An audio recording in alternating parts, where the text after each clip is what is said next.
شروع کرتا ہوں اللہ کے نام سے جو بڑا مہربان اور نہایت رحم کرنے والا ہے۔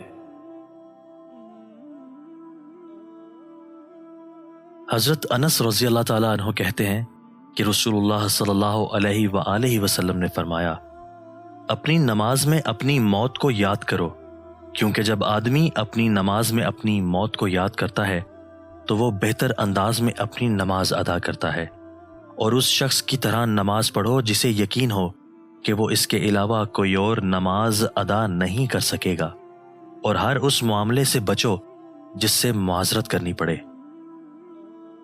حضرت سلیمان رضی اللہ تعالیٰ عنہ کہتے ہیں کہ میں نے رسول اللہ صلی اللہ علیہ وآلہ وسلم کو فرماتے ہوئے سنا کہ زندگی کے 4 عمل موت کے بعد بھی جاری رہتے ہیں۔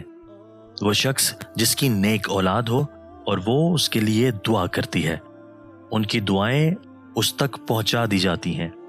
وہ شخص جس نے صدقہ جاریہ کیا، اس کے لیے اس کے باقی رہنے تک اجر چلتا رہتا ہے۔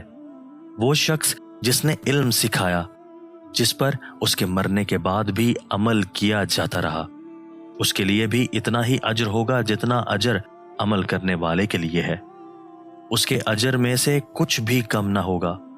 اور وہ شخص جو پہرا دیتے ہوئے فوت ہو گیا، قیامت تک اس کا اجر جاری رہے گا۔ دوستو، اللہ تعالی ہمیں ان احادیث مبارکہ پر عمل کرنے اور اپنی زندگیوں کو سنوارنے کی توفیق عطا فرمائے۔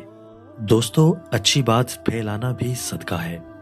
ہمارے چینل اسلامک اردو پاکستان کو سبسکرائب کیجیے، لائک کیجیے اور ہماری ویڈیوز کو دوستوں کے ساتھ شیئر کرنا مت بھولیے، اور ہاں، کمنٹس باکس میں اپنی رائے کا اظہار کیجیے۔